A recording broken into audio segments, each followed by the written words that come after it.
way I will talk about Simi that I'm talking about my own life as a person, as a personality. You see this person you are looking at today, Simi made this woman who she is today, like after God.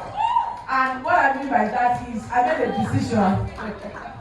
I made some people can call it stupid decision, some can call it nasty, or some can call it idiotic decision. I made that decision over 16 years ago, and I'm happy today I made that one decision.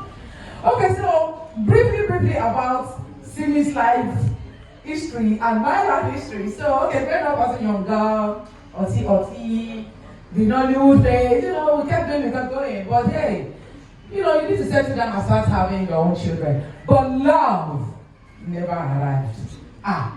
Because if everybody more.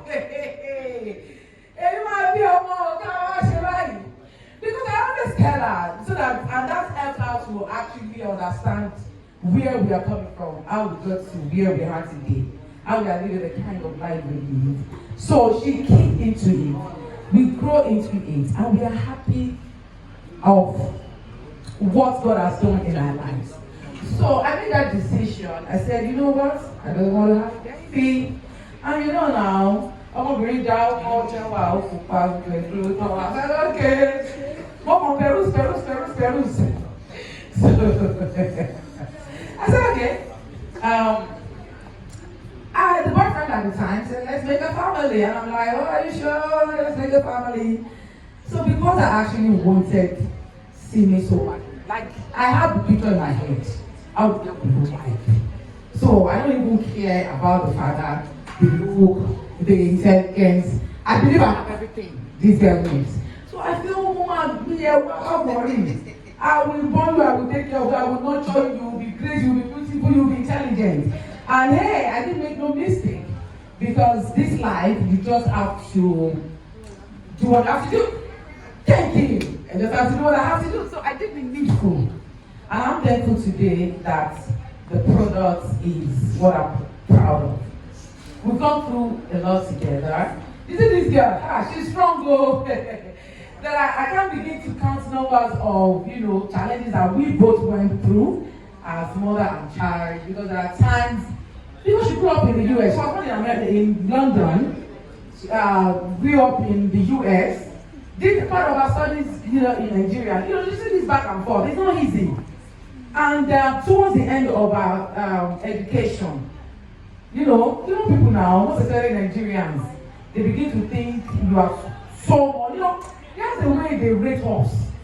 And abroad people now, that's the story for another time. You guys should read my book. I have a book on becoming Laide Bakare. All those stories you find it there. So amazing, so interesting. It's on Amazon and Seller. You can read a lot about it.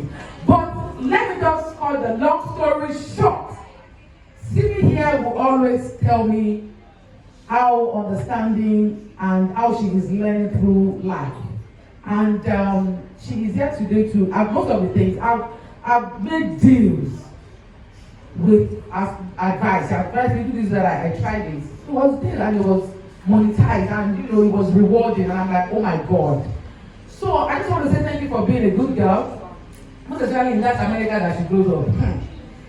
When you go to high school in America, a 9-year-old school, people of 9-year-old, 8-year-old, they're having condoms in school legally. When you go to American school, you will be like, hey, Shama, you did that, you understand? So I've seen a lot, I'm not especially when I'm pursuing my career here as an actor, that is a lot, at the point I was politically involved, there's a lot going on with me. And I have my lovely boys as well. Read my story. You read about, I'm so open, I'm an open book.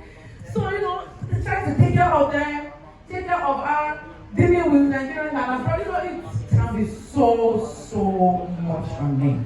But I have a very good girl that is keeping it and keeping it tight.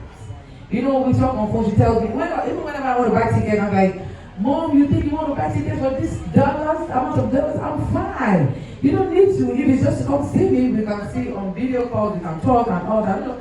She made life so easy for me. Thank you, Simi. If I begin to talk about you, oh my Lord, So thank you for being a good girl, and thank you to Grandma for raising you well, for me to be able to raise you well. And thank you for understanding these little ones that I want you to be taking care of whenever I'm not around. They give you tough time. They trouble you. She will call your phone. Oh my God, they can be so harmful. But love eventually play out. So thank you so much for coming. I want to thank each and every one here. A shame. I've had the party for 2-3 days. Even me, sir, I don't believe that I can come up so beautifully like this. But I can't do it alone, so I can share a shame, but I'm so thankful. I love you. Bye. So, the party is not getting started. We have $1 million packages for each and every one. So I'm by laying, never worry.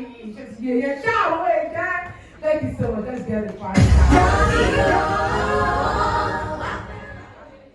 Sorry, I just want to say something because I feel like very emotional right now. So I just want to talk about my mom. Don't cry. Let me get that tissue. Don't cry. She's like the best person that I've ever met.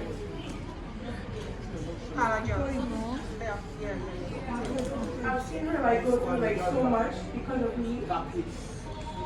Like, you know, it's like there's not much I can do because I was like a child. And like I just appreciate her so much. Even this party, like the amount of money that she spent just for me. I just came one day, I was like, Mom, I want to have a really big party. Like I haven't had a party, I want to have a party. And she's like, okay. And like the fact that she's doing just so crazy. Like the photo shoot, and for my photo shoot, I had like 5 outfits, 3 outfits. Like all this stuff is so expensive, and the economy is getting worse and worse. And even though I'm not like an affectionate person, like I wish I tell her thank you more because like there's no other woman like her. She's the strongest person I've ever seen in my entire life. Everything that she does for me and my brothers, I just want to say thank you because I don't know what else to